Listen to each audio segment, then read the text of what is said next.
इस कार्यक्रम के माध्यम से मैं हरियाणा भर की सभी आंगनवाड़ी में काम करने वाली अपनी बहनों को नमस्कार करता हूं और साथ ही इस सप्ताह भर के हमारे त्यौहार उत्सव, दिवाली, उसके बाद भाई दूज और आने वाला कल छठ पूजा का कार्यक्रम, इसकी भी बहुत बहुत बधाई देता हूं। मेरी प्यारी बहनों, हमारा जो काम है आंगनवाड़ी, इस नाते से जो बच्चों की सेवा हम करते हैं, बच्चों की देखभाल करते हैं, अपने आप में एक बहुत महत्वपूर्ण काम है। अपने समाज में जो माताएं अपने बच्चों को, कई बार कामकाजी महिलाएं होती हैं, घर पर छोड़ सकती नहीं है, उनकी देखभाल करने वाला भी कभी नहीं होता है कोई। और वैसे भी सरकारी आंकड़ों के हिसाब से जो बच्चे हैं, खास करके 6 वर्ष से कम आयु के, उनका कई बार स्वास्थ्य की दृष्टि से, सुरक्षा की दृष्टि से, न्यूट्रिशन की दृष्टि से बहुत ध्यान रखना होता है। इसीलिए भारत सरकार की योजना, जिसमें आंगनवाड़ी का एक प्रारूप ये बनाया गया, जिस आंगनवाड़ी की देखरेख करने के लिए वहाँ एक आंगनवाड़ी कार्यकर्ता और एक सहायक और उन सबको सुपरवाइजर के नाते देखरेख करने वाली हमारी बहनें, एक बहुत बड़ा जाल देश भर में ये फैला हुआ है। अपने प्रदेश में भी 25,000 से ऊपर ये आंगनवाड़ी इस समय काम कर रही हैं। इन आंगनवाड़ियों में कहने को तो ये आंगन है, लेकिन इसका महत्व एक माँ समझ सकती है कि माँ बच्चे को प्रारंभ में पालती है और पालने के साथ साथ जैसे ही 1-2 वर्ष का होता है तो वो पहले रेंगने लगता है और बाद में आंगन में जाकर के खेलने लगता है। आंगन का महत्व उस बच्चे के लिए बहुत महत्वपूर्ण होता है, जिसको सीमाओं में भी रखना होता है, उसका पालना पोसना भी होता है और उसकी पूरी सुरक्षा भी करनी होती है।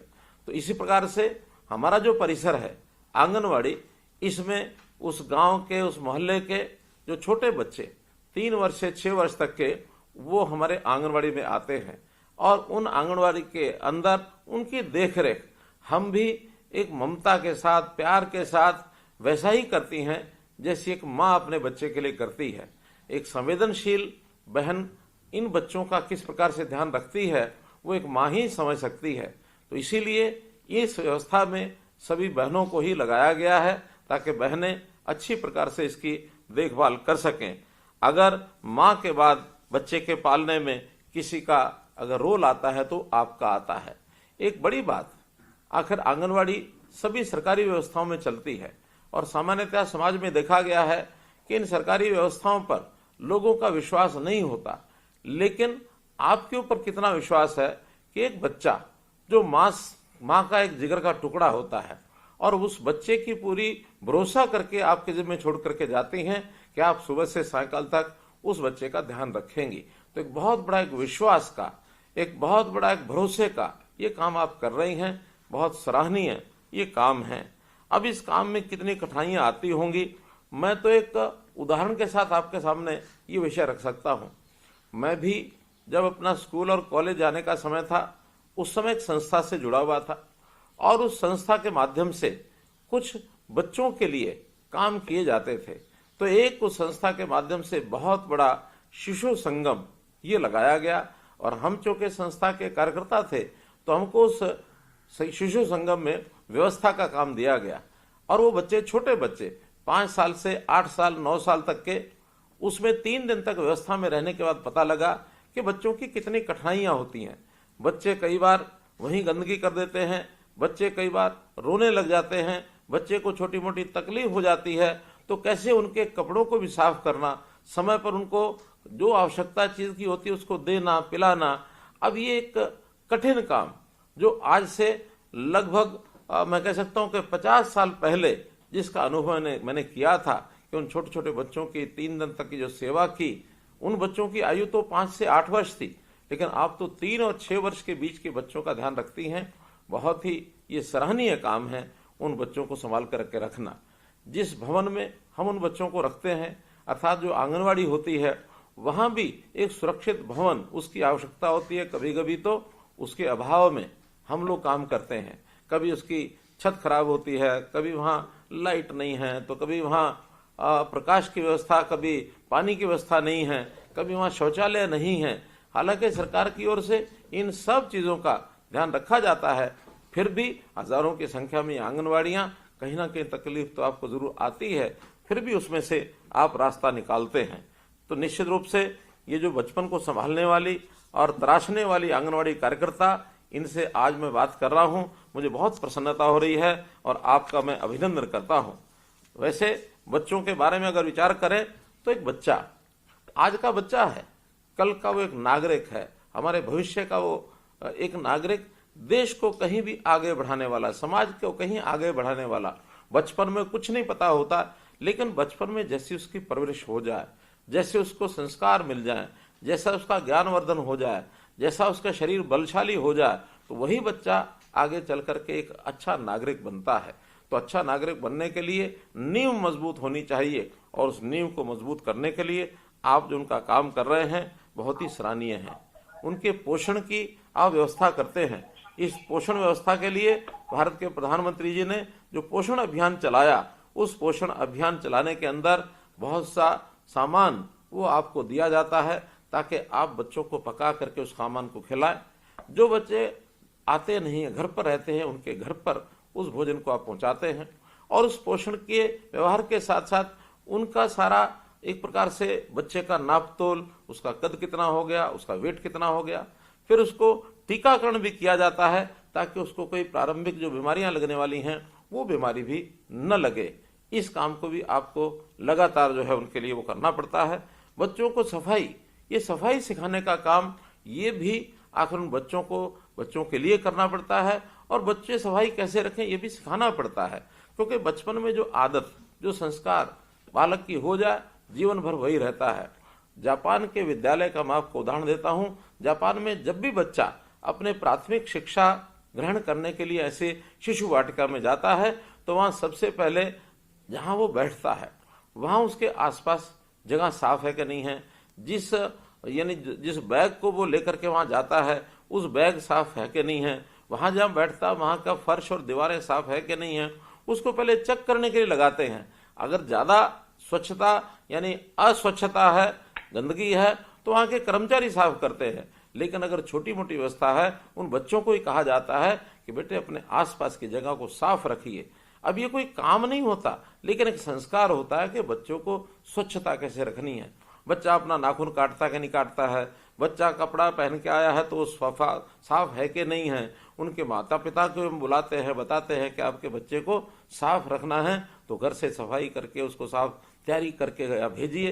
तो एक संस्कार के नाते से ये बहुत बड़ी चीजें आप बच्चों के लिए करते हैं, क्योंकि बड़ों को समझाना ये बड़ा आसान है, लेकिन बच्चों को समझाना ये कहीं कठिन है। आप इस कठिन काम को जो करते हैं, और इसके लिए आपने उनका जो कुल मिलाकर के संभाल करते हुए, जैसा मैंने बताया कि उनका डाटा भी आप तैयार करते हैं।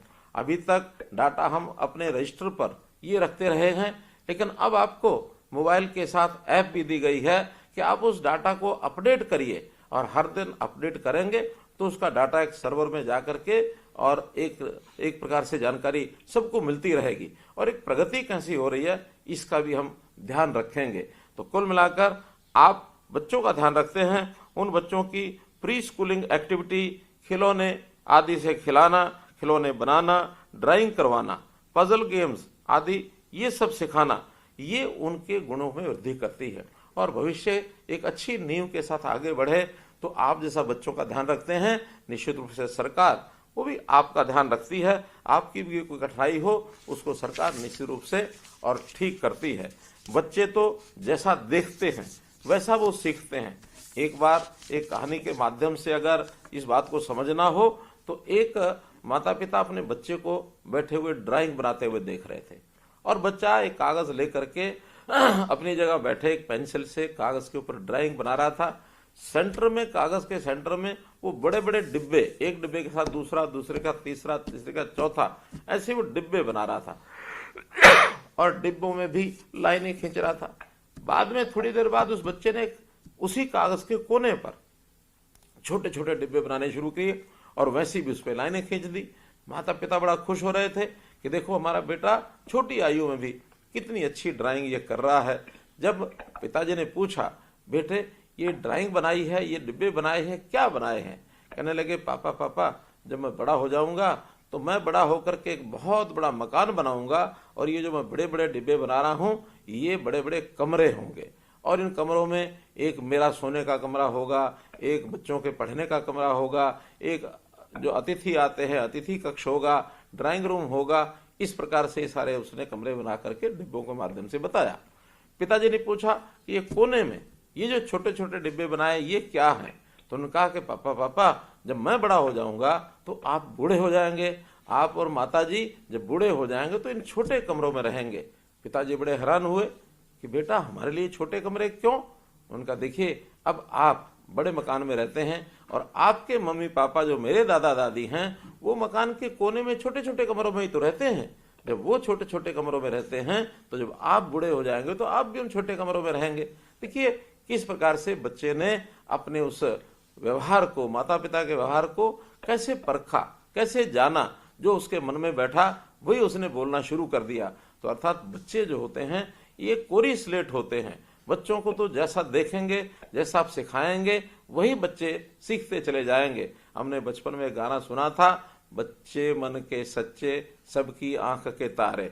बच्चों का कोई द्वेष नहीं होता, बच्चे हमेशा एक दूसरे के साथ खेलते रहते हैं, और बच्चे जो मन में ठान लेते हैं उसको पूरा करके छोड़ते हैं। जब तक पूरा ना हो तब तक वो जिद भी करते हैं। ये बच्चों की बहुत चाहे छोटी बातें हैं लेकिन हम सब के लिए भी सीखने के लिए पर्याप्त हैं। तो बच्चों की दुनिया, बच्चों का इस संसार जितना खुशहाल होगा, जितना सुखी होगा, जितना इनका ध्यान रखा जाएगा, उतना अपने देश का जो भविष्य है वो उज्जवल होने वाला है। इन सब बातों का हमने ध्यान रखना है।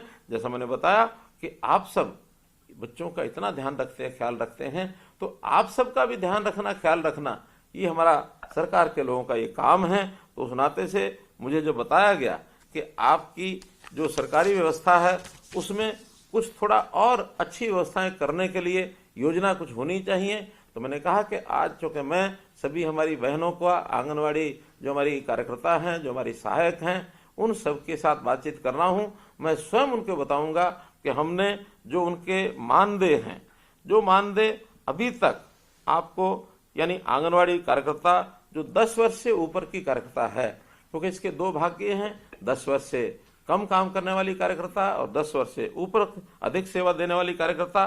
तो जो अभी तक 10 वर्ष से ऊपर जो सेवा देती है वो कार्यकर्ता अपनी है, उसका जो मानदेय है अभी 12,661 रुपया है। तो आज से उसको बढ़ाकर मैं 14,000 रुपया देने की घोषणा करता हूं। लगभग 1,300 और 39 रुपया इनका बढ़ जाएगा और ये 14,000 रुपया पाएंगी। इसी प्रकार जो 10 वर्ष से कम काम की जो सेवा जिनकी हुई है, या फिर जिनको मिनी आंगनवाड़ी कार्यकर्ता हम कहते हैं, तो मिनी आंगनवाड़ी कार्यकर्ता और 10 वर्ष से कम काम करने वाली ऐसी हमारी जो कार्यकर्ता हैं, इनका अभी तक का मानदेय है 11,401। इसको बढ़ा करके 12,500 रुपया आज से किया जाता है। इनकी वृद्धि भी लगभग 1,100 रुपया महीने की ये की जाती है। इसी प्रकार आंगनवाड़ी जो हेल्पर हैं, इन आंगनवाड़ी हेल्पर्स का अभी तक का मानदेय है 6,781। इसको भी बढ़ा करके 7,500 रुपया किया जाता है, अर्थात 719 रुपये की वृद्धि इसमें भी की जाती है। ये जितना भी मानदेय दिया जाता है ये भारत सरकार और हरियाणा सरकार का जो एक मिला करके, और ये मानधन 60% और 40% के शेयर में दिया जाता है। कई बार ऐसा भी ध्यान में आता है कि जितना आपको दिया जाता है उसमें जो भारत सरकार का 40% का हिस्सा है वो काफी कम रहता है, लेकिन उसकी पूर्ति हमेशा हरियाणा सरकार करती है। तो इसलिए इसमें भी अभी भारत सरकार का हिस्सा तो बहुत कम है, लेकिन फिर भी उनके जो 60% का शेयर है वो हरियाणा सरकार लगातार देती रहेगी। कभी भी भारत सरकार से का 60% में कमी रहेगी तो हरियाणा सरकार देती रहेगी, और अपना 40% हरियाणा सरकार तो हमेशा देती ही है। ये भी आपकी जानकारी के लिए मैं बताना चाहूँगा। और ये मानधन सारे देश भर में मैं कह सकता हूँ, चाहे वो आंगनवाड़ी कार्यकर्ता का हो, चाहे आंगनवाड़ी सहायक का हो, ये देश भर में सर्वाधिक है। तो इसलिए सर्वाधिक मानधन देने वाला हरियाणा देश का पहला राज्य है। ऐसे 32 राज्यों की इस मानदेय की जानकारी ये मैं आपको दे रहा हूं। मुझे ये बताते हुए भी खुशी हो रही है कि आपकी पदोन्नति के द्वार ये भी खोल दिए गए हैं। अब हमने 25% पद सुपरवाइजर के लिए, ये आप में से ही भरे जाएंगे। उसकी भी फरवरी 2024 में एक छोटी परीक्षा होगी। योग्य जो बहनें हैं वो सुपरवाइजर के पद पर भी 25% की संख्या में उसमें जा सकेंगे। ये हम पहली बार कर रहे हैं और ये एक छोटा परीक्षा का जो एक कार्यक्रम है उसको लेकर के किया जाएगा। इसी के साथ रिटायरमेंट के समय भी हम कुछ सम्मान राशि ये पहले आपको देते थे। अभी तक आंगनवाड़ी जो वर्कर हैं और आंगनवाड़ी हेल्पर हैं उनको 1 लाख रुपया और 50,000 रुपया ये दिया जाता था। अब वर्कर जो हैं यानी कार्यकर्ता हैं उन कार्यकर्ता को 1 लाख की बजाय 2 लाख रुपया दिया जाएगा यानी रिटायरमेंट के समय, और जो हेल्पर हैं उनको 50,000 रुपये की बजाय 1 लाख रुपए की राशि दी जाएगी, अर्थात ये दोनों को डबल कर दिया गया है। इसी प्रकार वर्दी भत्ता भी अभी तक 800 रुपया दिया जाता था, अब इसको बढ़ा करके 1500 रुपया वार्षिक करने की मैं घोषणा करता हूं। गांव के अंदर हम लोगों ने बाल वाटिकाएं यानी सरकारी स्कूलों में जो हमारे जितने भी आंगनवाड़ी हैं उनको नाम पहले दिया था हमने प्ले वे स्कूल। अभी उनका नाम, क्योंकि सरकारी जो नई शिक्षा नीति है राष्ट्रीय शिक्षा नीति, उसमें इनका नाम बाल वाटिका कर दिया गया है। तो इन बाल वाटिकाओं का ही नाम रखा है। 4000 बाल वाटिकाएं बन चुकी हैं, अभी आगे और 4000 नई बाल वाटिकाएं जो आंगनवाड़ी हैं, जो अच्छी आंगनवाड़ी हैं, उन्हीं को उसमें कन्वर्ट कर दिया जाएगा। तो इस प्रकार से मैं तो आपके सामने यही एक विषय रखना चाहता हूं कि जो 1975 में ये आंगनवाड़ी का कार्यक्रम शुरू हुआ था, आज लगभग 50 वर्ष होने को आ रहे हैं। तो इस 50 वर्ष के काल में आप लोगों ने बाल स्वास्थ्य देखभाल, पालन पोषण, शिक्षा आदि इसके अंदर जो योगदान दिया है, ये आंगनवाड़ी कार्यकर्ताओं का एक प्रकार का उनकी एक सराहना मैं करता हूं, उनका मैं आभार व्यक्त करता हूं। और इस काम में हमेशा बहुत से काम की जो अपडेट है, इस काम में कुछ ना कुछ वृद्धि भी होती रहती है। तो उस वृद्धि के समय, उस अपडेट के समय जो जानकारियां और आगे बढ़ानी होती हैं, उनको भी आप हमें सुझाव के रूप में ज़रूर देते रहेंगे। और जैसे जैसे आप सुझाव देंगे उन सुझावों के ऊपर हम काम करेंगे। हमारा उद्देश्य हमारी जो भविष्य की पीढ़ी है, हमारे आज के बच्चे हैं, उनका पालन पोषण अच्छा कैसे हो, और उसमें जो भी कोई योजनाओं के अंदर कोई अड़चनें आती हैं, उन अड़चनों को हम दूर कर सकें। तो इस प्रकार के इस काम में आपको आज मैंने आपसे जो बातचीत की है, आपने इसमें अपनी इस बात को साझा किया है। आपके अनुभव भी निश्चित रूप से अगर हमको प्राप्त होंगे, सुनने को मिलेंगे, तो उस अनुसार और ज़्यादा इसमें आगे बढ़ाएंगे। आपने मेरी बात सुनी, आपका बहुत बहुत धन्यवाद, बहुत बहुत आभार।